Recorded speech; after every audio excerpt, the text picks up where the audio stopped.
Muito bem, sejam todos bem-vindos aqui no nosso canal Palavra e Essência. Nosso objetivo aqui nesse canal é expor a Palavra de Deus, a Bíblia Sagrada, de modo que o ouvinte possa conhecê-la e possa colocar em prática nas suas vidas.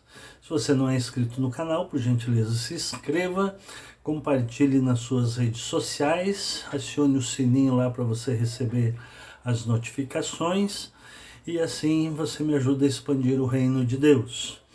Por gentileza também deixe lá no YouTube um comentário de pelo menos 3 palavras, que isso ajuda na expansão do canal.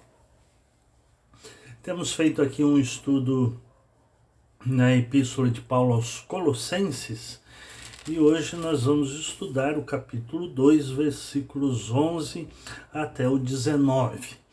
Muita coisa boa aqui nesse capítulo 2 de Colossenses. Paulo escreve quando ele está preso em Roma, cerca de 62 depois de Cristo, para a igreja que foi fundada provavelmente por Epáfras na cidade de Colossos. E ele diz assim a partir do versículo 11 do capítulo 2. Como sempre eu vou ler e depois fazer alguns comentários. Nele, ou seja, em Cristo, também vocês foram circuncidados, não com uma circuncisão feita por mãos humanas, mas pela remoção do corpo da carne, que é a circuncisão de Cristo. Tendo sido sepultados juntamente com ele no batismo, no qual vocês também foram ressuscitados por meio da fé no poder de Deus que o ressuscitou dentre os mortos. E quando vocês estavam mortos nos vossos pecados e na incircuncisão da carne, ele lhes deu vida juntamente com Cristo, perdoando todos os nossos pecados. Cancelando o escrito da dívida que era contra nós e que constava de ordenanças, o qual nos era prejudicial, removeu inteiramente, cravando-o na cruz. E despojando os principados e as potestades publicamente, os expôs ao desprezo, triunfando sobre eles na cruz. Portanto, que ninguém julgue vocês por causa de comida e bebida, ou dia de festa, ou de lua nova, ou sábados, porque tudo isso tem sido sombra das coisas que haviam de vir. Porém, o corpo é Cristo. Não deixem que ninguém se faça de árbitro para desqualificar vocês com pretexto de humildade e culto de anjos, baseando-se em visões, estando cheios de orgulho, sem motivo algum na sua mente carnal, e não retendo a cabeça, a partir do qual todo o corpo, suprido e bem vinculado por suas juntas e ligamentos, cresce o crescimento que vem de Deus. Muito profundo esse texto, No primeiro versículo 11, dele também vocês foram circuncidados, não com uma circuncisão feita por mãos humanas, mas pela remoção do corpo da carne, que é a circuncisão de Cristo. Paulo está escrevendo a igreja que ficava fora da Judéia, da Palestina, na Ásia Menor, a cidade de Colossos ficava, e essa igreja era composta de judeus e não judeus. Os judeus, notadamente os judeus judaizantes, eles queriam impor certas práticas judaicas àqueles que se convertiam a Cristo, notadamente a circuncisão. E Paulo está dizendo aqui que essa circuncisão não vale nada, que o que vale é a circuncisão de Cristo. Quando ele escreveu aos Romanos, ele deixa isso claro também no capítulo 2 de Romanos, versículo 29, que ele diz assim: porém, judeu é aquele que o é interiormente, e circuncisão é a do coração, pelo Espírito, não segundo a letra, e cujo louvor não procede de seres humanos, mas de Deus. Circuncisão é a do coração pelo Espírito, transformação pelo Espírito Santo. Temos fé em Cristo e o Espírito Santo passa a habitar em nós e somos transformados. Então aqui para os Colossos, que era uma igreja composta de judeus e não judeus, Paulo está dizendo, em Cristo também vocês foram circuncidados, não com uma circuncisão feita por mãos humanas, mas pela remoção do corpo da carne, que é a circuncisão de Cristo. E ele continua no versículo 12, que é muito importante, tendo sido sepultados juntamente com ele no batismo, no qual vocês também foram ressuscitados por meio da fé no poder de Deus, que o ressuscitou dentre os mortos. Aqui nós temos um texto bíblico muito significativo com relação ao batismo por imersão, que é a prática dos batistas e da maioria dos pentecostais, pelo que eu sei, de todos os grupos pentecostais, enfim, da maioria da igreja evangélica, que nós batizamos por imersão. Eu digo nós porque eu sou batista. E batizamos por imersão, e esse versículo traz um significado muito interessante. Porque nós batizamos por imersão, porque a própria palavra batismo já implica em imersão. E esse texto aqui traz um significado muito interessante, porque ele diz, tendo sido sepultados juntamente com ele no batismo. Quando você é imerso na água pelo oficiante, então você é como se fosse sepultado com Jesus Cristo. E quando você levanta da água, é como tivesse sido ressuscitado por meio da fé no poder de Deus. Por isso que o batismo é um símbolo externo do que aconteceu internamente, da sua circuncisão pelo Espírito, como Paulo está dizendo assim. E o batismo é um símbolo externo de sua transformação interna. Então, quando você desce as águas, é imergido na água, você é como se fosse sepultado com Cristo, e quando é levantado, como se fosse ressuscitado com Cristo, por meio da fé no poder de Deus, que o ressuscitou dentre os mortos. Essa ressurreição em Cristo só é possível mediante a fé no poder de Deus, que o ressuscitou dentre os mortos. E quando vocês estavam mortos nos seus pecados e na incircuncisão da vossa carne, ele lhes deu vida juntamente com Cristo, perdoando todos os nossos pecados. Deus em Cristo Jesus, ou em Cristo, Deus nos deu vida, perdoando todos os nossos pecados. Eu confundi aqui, vou repetir de novo a frase. Em Cristo, Deus nos deu vida, perdoando todos os nossos pecados. Quando nós cremos em Jesus Cristo, Ele nos dá vida juntamente com Cristo, perdoando todos os nossos pecados. Por isso que eu costumo dizer que a cruz de Cristo é o lugar mais pecaminoso da face da terra. Por quê? Porque todos os meus pecados, passados, presentes e futuros, e todos os teus pecados de toda a humanidade, passados, presentes e futuros, estão lá na cruz de Cristo. Ele nos perdoou na cruz, Ele nos perdoou de todos os nossos pecados, todos, desde que nós tenhamos fé em Jesus Cristo. E o versículo 14 diz que ele cancelou o escrito da dívida que era contra nós e constava de ordenanças, o qual nos era prejudicial. Removeu inteiramente, cravando-o na cruz, lugar mais pecaminoso da face da terra, cancelando o escrito da dívida, né? Que constava de ordenanças, as ordenanças da lei. Agora Jesus veio, cumpriu, morreu, cumpriu toda a lei, morreu pelos nossos pecados e cancelou o escrito da dívida que havia contra nós, que lá na lei dizia que a alma que pecar, esta morrerá. Então Deus cancelou em Cristo, né? Cristo cancelou e removeu inteiramente, cravando na cruz. As nossas dívidas pelos nossos pecados estão cravados lá na cruz do Calvário. De modo que nós não precisamos e não devemos fazer sacrifícios, porque o sacrifício perfeito foi feito por Jesus Cristo lá na cruz do Calvário, e ele cravou lá todos os nossos pecados e nos perdoou de todos os nossos pecados pela fé em Jesus Cristo.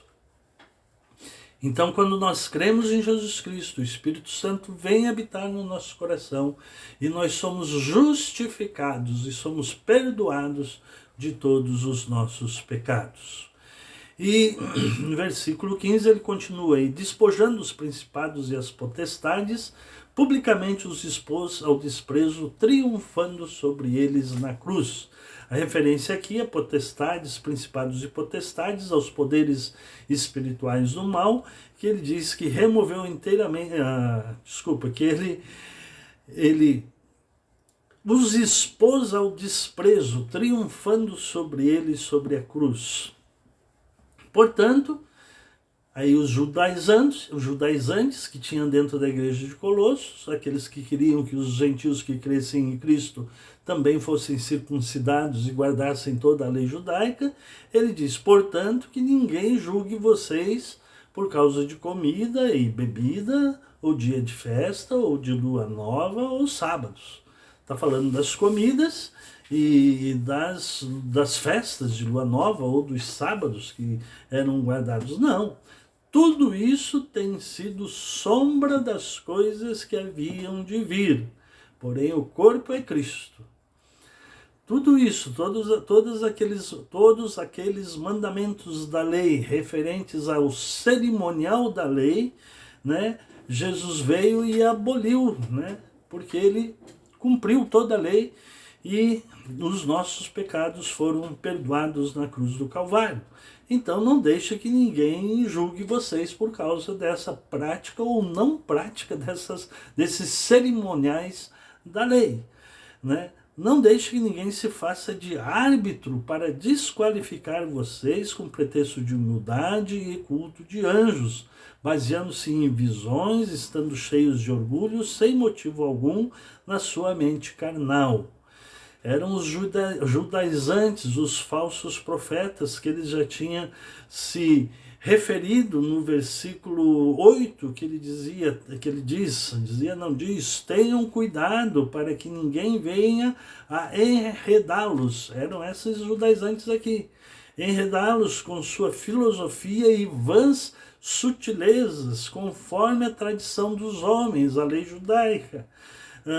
Conforme os rudimentos do mundo, festas, sábados, lua nova, comida, bebida, etc. E não segundo Cristo. Agora ele diz, porque tudo isso tem sido sombra das coisas que haviam de vir. Porém, o corpo é Cristo. É em Cristo que nós somos justificados e é pela fé em Cristo que nós somos perdoados de todos os nossos pecados. Então, em Cristo, Deus nos deu vida, perdoando todos os nossos pecados na cruz do Calvário. Ele diz que essas coisas eram sombras das que haviam de vir. Então, não deixe que ninguém se faça árbitro para desqualificar vocês. Hoje também, não deixe que ninguém se faça árbitro para desqualificar vocês. O Evangelho da graça de Deus, que é revelado aqui nas Escrituras, o corpo é Cristo. Cristo é a principal pedra de esquina. É nele que nós cremos. E é em Cristo que nós somos perdoados. Não é cumprindo rituais religiosos, né, seja de religião, rituais, não remove pecado. Remove pecado a fé em Jesus Cristo que cravou os nossos pecados lá na cruz. Então não deixe que ninguém se faça árbitro para desqualificar vocês, né? Mesma coisa nos dias de hoje. A fé é em Cristo Jesus e ninguém pode se fazer ou deve se deixar ser desqualificado por pessoas que se dizem portadoras de uma verdade que é fora das Escrituras, que não é Cristo. Ele diz assim, não deixe que ninguém faça árbitro para desqualificar vocês com pretexto de humildade. Olha só como os falsos profetas são astutos, com pretexto de humildade e culto de anjos, baseando-se em visões, estando cheios de orgulho, sem motivo algum, na sua mente carnal, não na mente de Cristo, na sua mente carnal. E não retendo a cabeça que é Cristo, a partir da qual todo o corpo de Cristo, Jesus Cristo é o cabeça, nós somos o corpo e membros uns dos outros como o corpo de Cristo, a partir do qual todo o corpo, a igreja, suprido e bem vinculado por suas juntas, unidos uns com os outros, juntas e ligamentos, cresce o crescimento que vem de Deus. Cresce o crescimento que vem de Deus. Então, não se deixe, qual é a palavra que ele usou antes aqui? Enredá-los. Não se deixe enganar por falsos ensinos que não estão baseados em Jesus Cristo. Jesus Cristo é o fundamento. Ele já disse aqui que Jesus é o fundamento e que Paulo anunciava o Evangelho baseado nos fundamentos colocados pelos apóstolos e profetas, sendo Jesus Cristo a cabeça da igreja, sim, mas sendo Jesus Cristo a principal pedra desse templo. Então é ele. E se esses falsos ensinadores, né, que têm a sua mente carnal e não segundo Cristo, né, em Cristo nós podemos, como igreja, todo o corpo, suprido pela palavra de Deus, alimentado pela palavra de Deus. Por isso que Jesus disse que ele é o pão da vida. A revelação que ele faz nas Escrituras que nos alimenta. Suprido e bem vinculado por suas juntas. A ideia aqui de que um está ligado no outro, que nós somos um corpo com muitos membros, e esses membros estão interligados. Paulo deixa isso claro em Romanos capítulo 12, em 1 Coríntios capítulo 12 também, 1 Coríntios capítulo 14 também, e Efésios capítulo 4, versículo 7 em diante. Paulo vai falar dessa unidade que a igreja tem, porque somos membros uns dos outros, segundo Paulo aos Romanos. Então, esse corpo, suprido e bem vinculado por suas juntas e ligamentos, cresce o crescimento que vem de Deus. Caros ouvintes, o crescimento que vem de Deus é baseado nas Escrituras Sagradas. Não é baseado em visões de algum iluminado, entre aspas, que vem, porque eu tive uma visão. Não. É baseado na palavra de Deus. Na palavra de Deus revelada. As Escrituras revelam Deus. Aliás, no Salmo 19 nós temos a revelação, a teologia natural, que Deus se revelando na natureza. Salmo 19, a excelência da criação e da palavra de Deus. Então, nos versículos 1 até o 6, nós temos a teologia natural. O que é a teologia natural? Os céus proclamam a glória de Deus e o firmamento anuncia a obra das suas mãos. E a partir do versículo 7, a revelação da lei de Deus. A lei de Deus, a lei do Senhor é perfeita e restaura a alma. O testemunho do Senhor é fiel e dá sabedoria aos simples, aos inexperientes. Então é a palavra de Deus. Qualquer pessoa, qualquer um que venha querer pregar outro evangelho, que não seja esse evangelho revelado nas Escrituras, né? Paulo diz aos Gálatas que seja anátema. E ele está dizendo aqui que é em Cristo, nesse evangelho em Cristo, que o corpo cresce o crescimento que vem de Deus. Por isso, meus caros ouvintes, que nós temos que estudar a palavra de Deus. Nós temos que ser como os irmãos bereanos, os irmãos da cidade de Bereia, que Paulo diz que os bereanos eram mais nobres do que os irmãos de Tessalônica, porque os irmãos de Bereia iam para as Escrituras, estudar as Escrituras, examinar as Escrituras, para verificar se o que o Paulo pregava era de fato o que estava nas Escrituras. Precisamos ser bereanos para não irmos atrás de qualquer vento de doutrina, como disse Paulo em Efésios capítulo 4.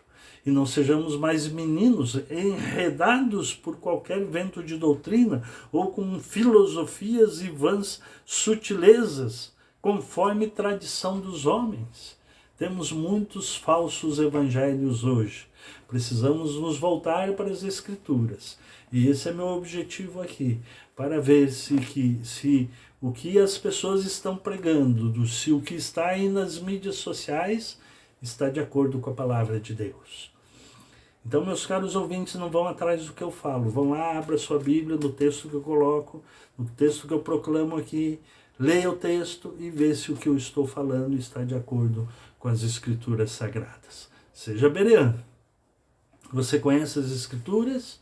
Você tem consciência de que em Cristo Jesus todos os teus pecados foram perdoados na cruz do Calvário? Tem certeza disso? Tem vida eterna? Tem consciência da vida eterna que você tem? Porque Cristo perdoou todos os vossos pecados.